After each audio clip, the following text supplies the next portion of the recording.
The dust motes danced in the afternoon sunlight as I sorted through Dad's office, each item a memory, each folder a reminder that he was really gone. Heart attack, they said. Sudden but not unexpected, given the stress he'd been under. Still, at 48, Thomas Warner had seemed invincible to me. My name is Sarah Warner, and this is how I uncovered the dark truth behind Warner Pharmaceuticals' miraculous success. Need any help? Marcus Thompson stood in the doorway, his expensive suit a stark contrast to my casual jeans and sweater. Dad's business partner of 20 years looked perfectly groomed as always, but something about his expression seemed off. I'm fine, I said, continuing to sort through the papers. Just trying to get everything organized before the board meeting tomorrow. Marcus nodded, his fingers drumming against the doorframe. About that, Sarah, the other partners and I have been talking. Given the circumstances, we think it might be best if you considered our buyout offer. I looked up sharply. They'd approached me with the offer just days after Dad's funeral, $15 million for my inherited 40% stake in the company. A fortune to most people, but something about the timing felt wrong. I told you, Marcus, I'm not selling. Dad built this company from nothing. He wanted me to carry on his legacy. Sarah, his voice took on that patronizing tone I'd heard too often lately. Your father was a brilliant man, but running a pharmaceutical company requires experience. You're 28, with a background in computer science. What do you know about drug development? More than you think, I wanted to say. Dad had been grooming me to take over for years, teaching me every aspect of the business since I was old enough to understand. But lately, something had changed. In the months before his death, he'd become distant, worried. The offer expires tomorrow, Marcus continued. After that, well, things might get complicated. Was that a threat? Before I could ask, his phone buzzed. I have to take this. Think about it, Sarah. $15 million is a lot of money for someone your age. After he left, I sat in Dad's leather chair, trying to think. The company was doing better than ever. Our new cancer drug showing promising results in clinical trials. Why were they so eager to push me out? Standing to stretch, I noticed something odd about the bookshelf behind Dad's desk. One of the medical texts was slightly askew. When I tried to straighten it, it wouldn't move. Instead, there was a soft click. A section of the bookshelf swung inward, revealing a small room behind it. My heart pounding, I grabbed my phone for light and stepped inside. The room was barely larger than a closet, its walls lined with filing cabinets. A desk lamp sat on a small table, along with a sealed envelope with my name on it. With trembling fingers, I opened the letter. My dearest Sarah, if you're reading this, I'm either dead or unable to tell you the truth myself. Our company's success, everything we've built, is based on lies. The evidence is in these files. Don't trust Marcus or the others. They know what really happened, and they'll do anything to keep it hidden. I'm so sorry for involving you in this. I thought I could fix it before you had to know, but time is running out. Be careful, be smart, and remember that I love you, no matter what you might think of me after learning the truth. Dad. I stared at the letter, my world tilting on its axis. Dad had been the most ethical person I knew. He built Warner Pharmaceuticals on the principle that profit should never come before patient care. The filing cabinets were meticulously organized, each drawer labeled by year. I started with the most recent, pulling out the first folder. Inside was a detailed report about our new cancer drug, WP-254. But these weren't the results I'd seen in company presentations. According to these documents, the drug wasn't just ineffective. It was dangerous. My phone buzzed, making me jump. A text from Lisa, Dad's former assistant. Sarah, we need to talk. Not at the office. It's about your father's death. Meet me at Riverside Park in an hour. I took photos of the documents with trembling hands, then carefully closed the hidden door. Whatever was going on, I needed more information before confronting Marcus and the board.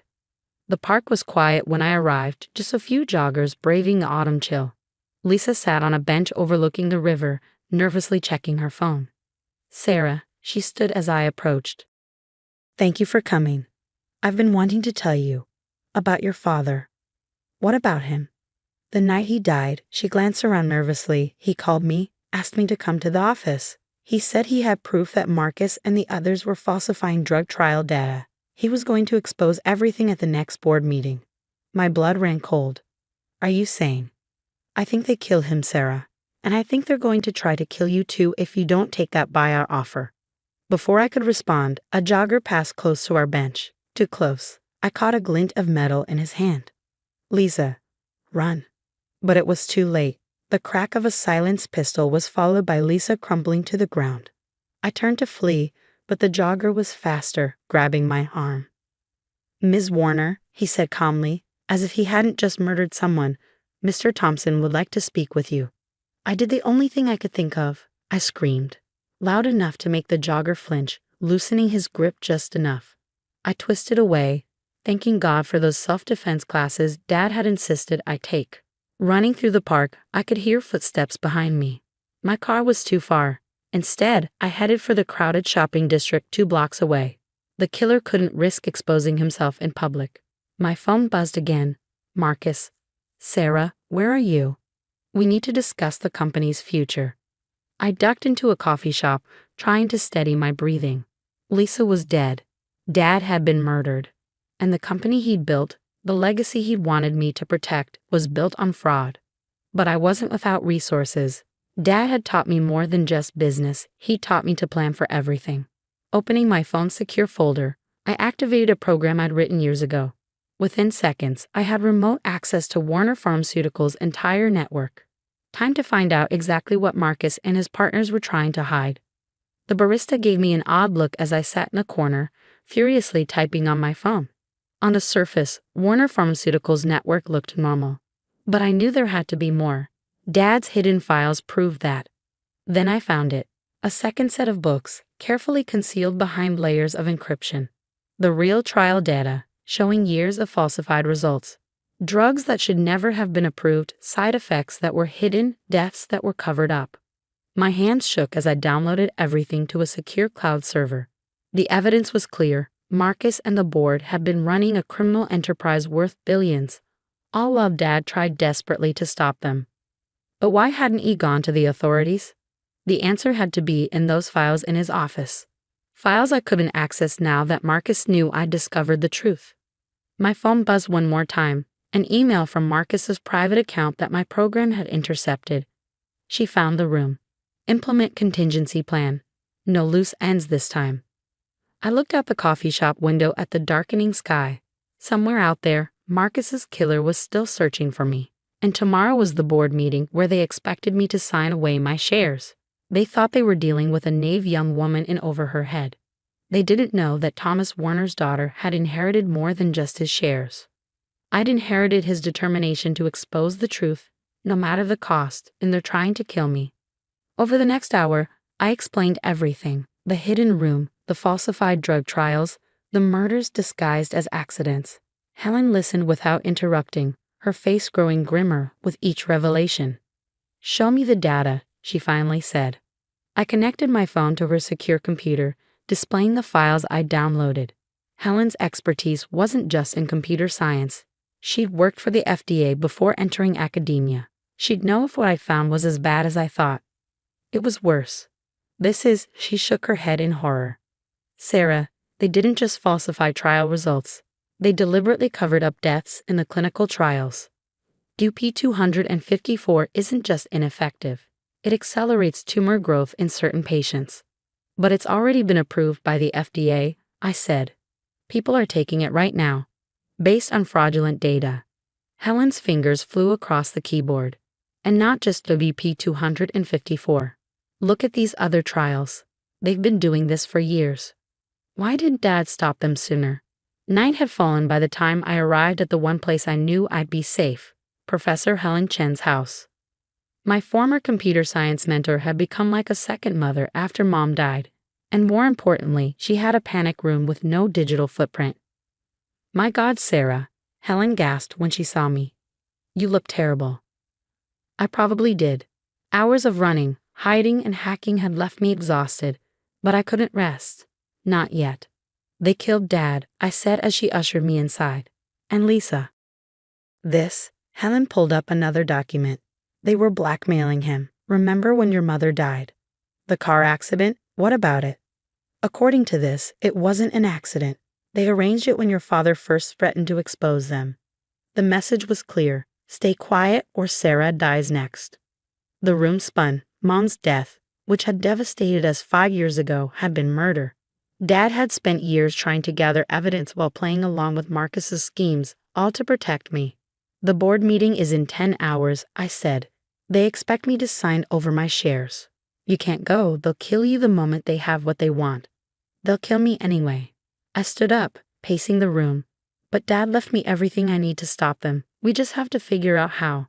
Helen watched me pace, a thoughtful expression on her face. What exactly did your father teach you about the company? Everything. The business operations, the research protocols, the security systems. I stopped. The security systems. A plan began forming in my mind. Crazy, dangerous, but possibly brilliant. Helen, I need your help. And we'll need to call in a few favors. The next morning, I walked into Warner Pharmaceuticals headquarters exactly on schedule. Marcus was waiting in the lobby, all smooth concern. Sarah, we were worried when we couldn't reach you yesterday. Sorry, I smiled apologetically.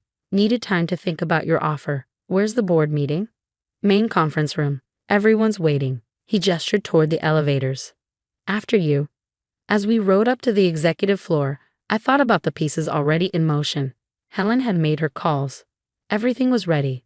The boardroom was full, all 8 partners sitting around the massive table, their faces masks of professional concern. The contract lay ready at my usual seat. Sarah, Gerald Winston, our chief legal counsel, stood to greet me. We've prepared the paperwork. $15 million, as discussed. All you need to do is sign. I sat down, picking up the contract. Actually, I had some questions first. Marcus's smile tightened slightly. Of course. But let's keep it brief. We have other matters to discuss. Like WP-254's real trial results. The room went silent. Gerald's face paled.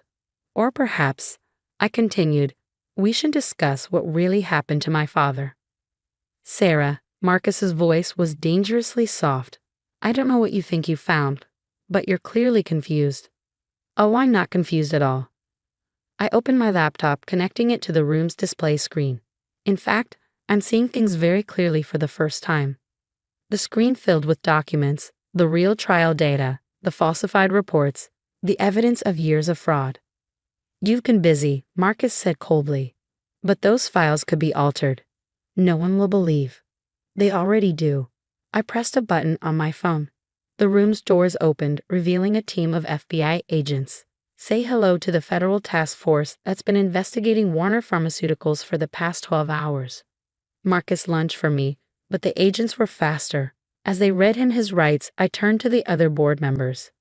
Did you know my father installed secondary cameras in this room years ago? The ones you don't know about?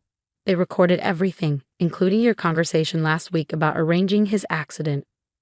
Gerald tried to run but was quickly tackled. The other board members sat frozen as agents moved to arrest them. You were right about one thing, I told Marcus as they led him away. Dad did teach me everything about this company, including how to protect it from people like you. The next few hours were a blur of federal agents, reporters, and chaos. Warner Pharmaceuticals stock was suspended from trading. The FDA launched an emergency review of all our drugs, and I found myself in an interrogation room, explaining everything to the lead investigator. Your professor friend called us yesterday, Agent Roberts told me. But we've actually been watching Warner Pharmaceuticals for months. We just couldn't prove the fraud. Your father's evidence changed everything. Will it be enough to convict them? Conspiracy and murder? Oh yes. They're looking at life sentences, especially once their hired killer flipped on them. Turns out professional assassins don't like being stiffed on payment. I thought about Lisa, about Mom, about Dad's years of silent struggle. What happens to the company now? That's largely up to you. As majority shareholder, you have options. But first, he slid a folder across the table. You should see this. Inside was a letter from Dad to the FBI, dated just days before his death. If you're reading this, I'm probably dead. But my daughter Sarah has everything you need to expose the truth. Trust her. She's smarter than any of them realize, and she has something they never will, integrity. Tears blurred my vision. Even at the end, Dad had believed in me. 1 year later, I stood in the newly renovated lobby of Warner Medical Research Institute. The pharmaceutical company was gone, replaced by a nonprofit dedicated to ethical drug research and development. The billions recovered from Marcus and the board's hidden accounts funded free treatment for victims of their fraudulent drugs. Dad's old office was now a memorial library, but I'd kept one thing, the hidden room. Not to hide secrets, but to remind me why transparency matters. The bookshelf still swings open, but now it reveals a small museum documenting the scandal and its resolution. Helen joined me on the Institute's board of directors, helping ensure our research meets the highest ethical standards. We established the Thomas Warner Whistleblower Fund, supporting others who risk everything to expose corporate fraud. The media called it the biggest pharmaceutical scandal in history. The story had everything: murder, corruption, a dramatic takedown. Some Hollywood producers even approached me about movie rights. But for me, it was simpler. It was about a father who sacrificed everything to protect his daughter and do what was right. About a legacy that wasn't measured in dollars but in lives saved. Marcus and the others went to prison for life. During the trial, he asked to speak with me one last time. "You could have taken the money," he said, $15 million. "Why didn't you?" I showed him the last photo taken of Dad and me at my college graduation, because some things are worth more than money. Dad taught me that. These days, when people ask about Warner Medical Research Institute's success, I tell them it's built on 3 principles: transparency, integrity, and justice. The same principles Dad believed in, that he died protecting.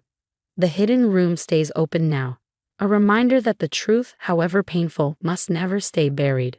And every morning, when I pass Dad's portrait in the lobby, I remember his final message to me. She's smarter than any of them realize, and she has something they never will: integrity. He was right about the integrity part. As for being smarter, well, I learned from the best.